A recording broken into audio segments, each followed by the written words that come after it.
Hey there, French Nibs again. Out here in the garage tonight, doing a little bit of goofing around, and I got a new, really cool pellet pistol, and I couldn't wait to get out here and show you guys this. I did a little bit of mail call on it the other day. Really, really cool. I've been shooting this a lot. I actually took it over on Sunday. We had our last day of Sporting Rifle League, and we call it the fun shoot. And basically, you bring anything you want out and shoot it. And we got a bunch of strange targets and all kinds of fun stuff going on, some food. And I actually brought this in and shot it, and it did really pretty good. I was shooting one-handed offhand 50 feet, and I shot better than I did with some of my 22 rifles that I was shooting there. And so what we have here is the Venturi Comp 10, and this is a really pretty cool air pistol. This is also sold in other countries as the Snow Peak PP20. I think that's the model number of it anyway. But it's something like that.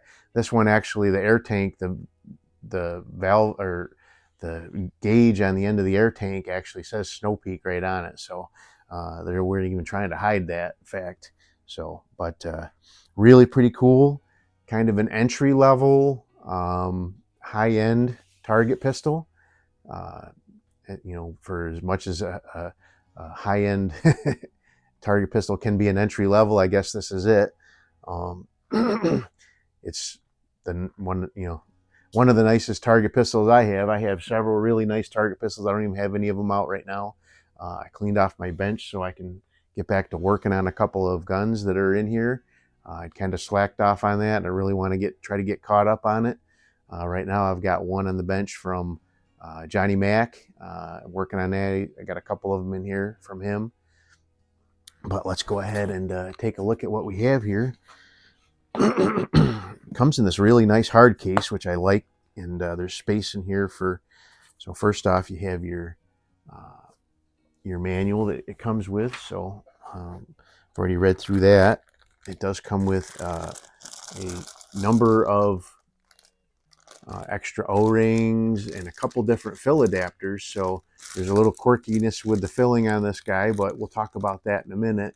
But it has a fill adapter that you can screw right into a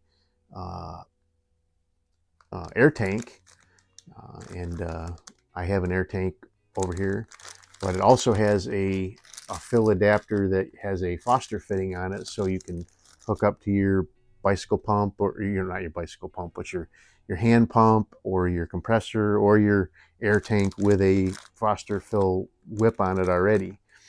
And then it has a bunch of extra O-rings for the gun, should it need any. So let me show you the. So it has a really nice form-fitted padding there, a little space right there for the. It does come with an Allen wrench for adjusting the grip and things like that. It did not come with the Meisterkugels. I put the Meisterkugels in there myself. We'll be using those, so we'll get those out and put them off to the side here. But now let's get the gun out and talk about that.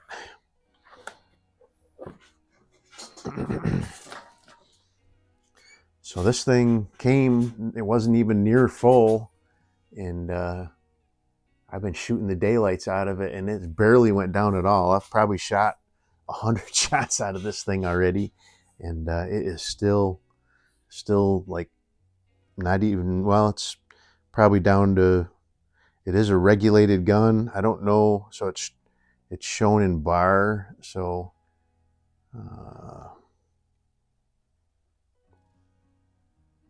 so 250 bar is basically 3600 psi, so it's down to about 1.4 bar right now, or 140 bar right now.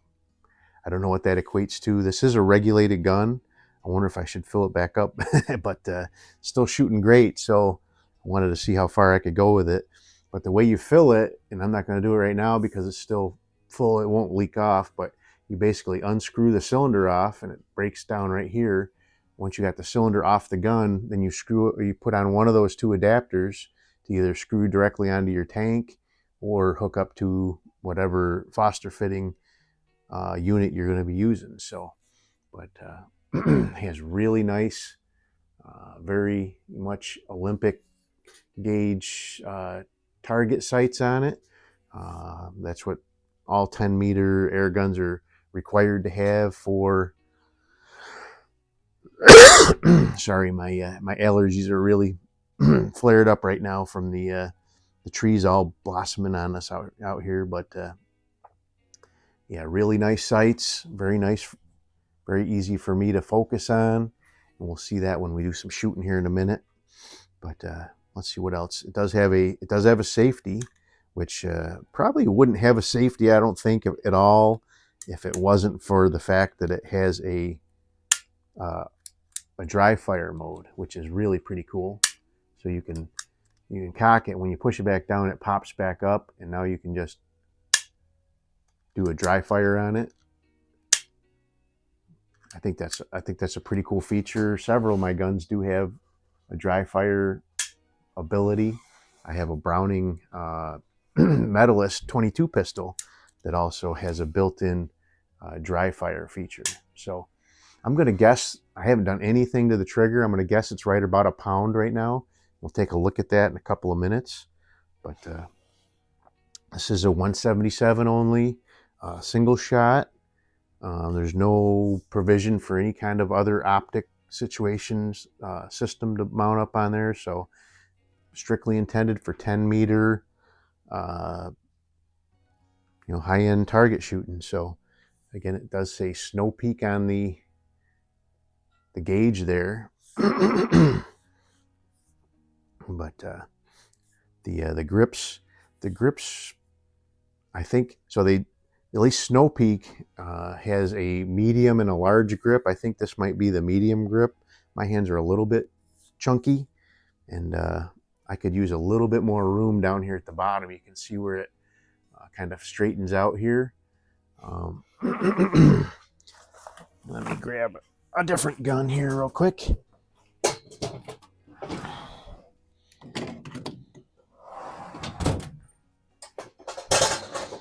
So this is another gun that I'm absolutely in love with, but this is a fine work bow, model 65, and this one, the grip goes all the way down to the palm shelf there, or the butt of your hand there, and it is so comfortable to hold on to. So I'm a little leery to do it, but if I intend to keep this, I may have to end up doing a little bit of carving down here and then refinishing the grips, because that is a little bit uncomfortable right there. It's not the end of the world, but just comparing this, and also I could use a little bit more. I would really like my pinky to be down a little bit more, but it works. It does work. So we're going to do a little bit of shooting, but first let's get the trigger scale out here. The good old Lyman trigger gauge. Like I said, I'm guessing it's right around a pound. And I'm thinking that in 10-meter competition shooting, they have a limit. If you're in like a sanctioned event, your trigger can be no less than 17 ounces, 1 pound, 1 ounce. I believe that is the regulation for sanctioned. So let's see what it does first off with a dry fire, the dry fire mode. That's getting in there. Okay, so that is 13 ounces. So I didn't guess too bad, I guess. Let's do a few with the dry fire mode, and then okay, that one was 9.9 ounces. So I might have to, if I ever do get into any competition shooting, I might have to do a little bit of adjusting with this guy. All right, and that one was 10.8 ounces. So I was a little off. All right, so there's no ammunition in the gun right now, so I'm gonna put it back in fire mode now. And we're going to, so the average on that one was 11.3 ounces. So I'm gonna clear that out. And so I'm just gonna, all right, still 13.8 ounces. Fantastic trigger. Really light, really nice. Not the lightest pistol I have, 11.5. And do one more. So it looks like there's not much. It looks like the dry fire mode is, ooh, that one was really light. So I'm not really paying attention to where I'm sticking it on that blade. So that gives me an average of 10.6. So anyway, that is pretty cool. I've heard a couple of reports of people saying these were pretty loud, but this thing is really, really quiet. So I don't know if it's been tuned down, but I don't know. I haven't even ran it across the chronograph. It's shooting fantastic. I don't see any reason to worry about what the speed it's going, but let's do a little bit of plinking and then we'll get out of here. I have a couple of splatter bursts, the same cast of characters that we're used to seeing out here, but a couple of splatter bursts, a couple of paintballs, and some silhouettes. So you just cock that handle up and then you just drop your pellet right in the top here. Right up here. Really nice. It just lays right in there. Very, very nice. So I'm gonna hold it two-handed just so we see more of what the gun can do and not so much my shakiness. But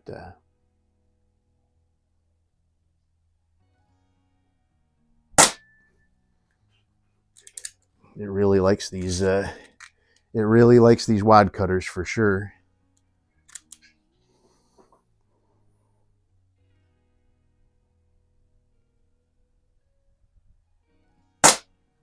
And I have done nothing to this tuning wise or adjusting the sights or anything. And it's shooting spot on here at 7 yards, and it was shooting spot on over at the gun club at 50 feet. So that was one splatter burst. Let's hit the other splatter burst. I think I actually might have done better when I was shooting this one-handed. It's kind of an awkward position holding it like this.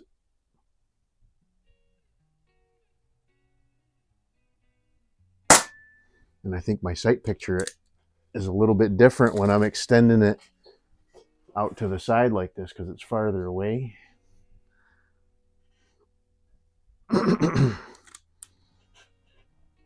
But I just wanted to kind of give you guys a first look at this. We'll definitely be doing more plinking with this down the road.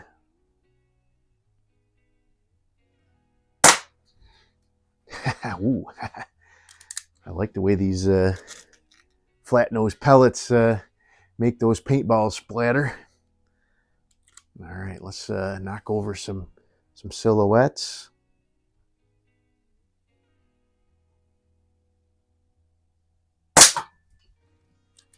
Plenty of power. I'm not sure. Well, I'll have to do a crony on it down the road, but like I said, I'm not too awful worried about that because it's a target gun. I ain't never going to be doing any pesting with it, so I don't need this FPS or that foot-pounded energy or anything. All right, Mr. Pig.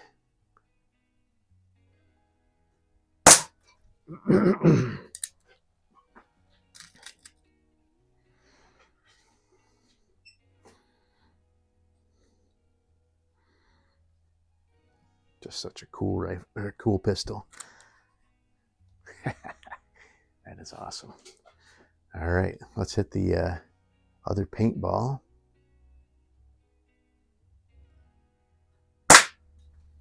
Boy, that's some awesome splattering.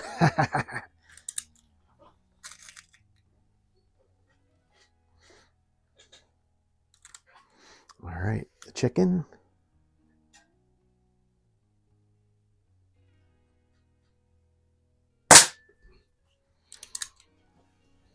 with authority.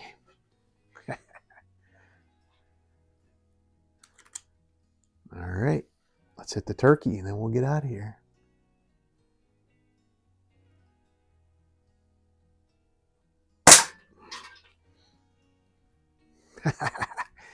That is pretty awesome. So only one other, I find only one other video on this actual Comp 10. There's a few other videos on the PP20, but the PP20 guys are the ones that actually say that it's a lot louder. So I'm pretty sure they're exactly the same, but this thing is very, very quiet for me. Yeah, there you go. Pretty awesome. Just could use a little bit of adjustment in the grips there, but it's not horrible. The main thing is the shelf here is a little bit, it's down as far as it'll go, and it doesn't give me enough room down at the bottom here. So if I do any adjusting, it'll be just taking that down a little bit more and taking this shelf down and making it a little less steep at the back here. But I think it's a pretty awesome gun. Obviously it shoots pretty awesome, and we'll definitely be putting, I've got the like I said, I've got the Finework bow 65. I've got the Baikal IZH 46M. That's an awesome gun, totally different. So this is, PCP. That the IZH is a single stroke pneumatic. That one's a spring piston, but they all shoot just lights out, just absolutely phenomenal, top of their game type of things. But pretty awesome. So stay tuned for more on this guy. Hope you guys liked the video. Till next time, have a great day.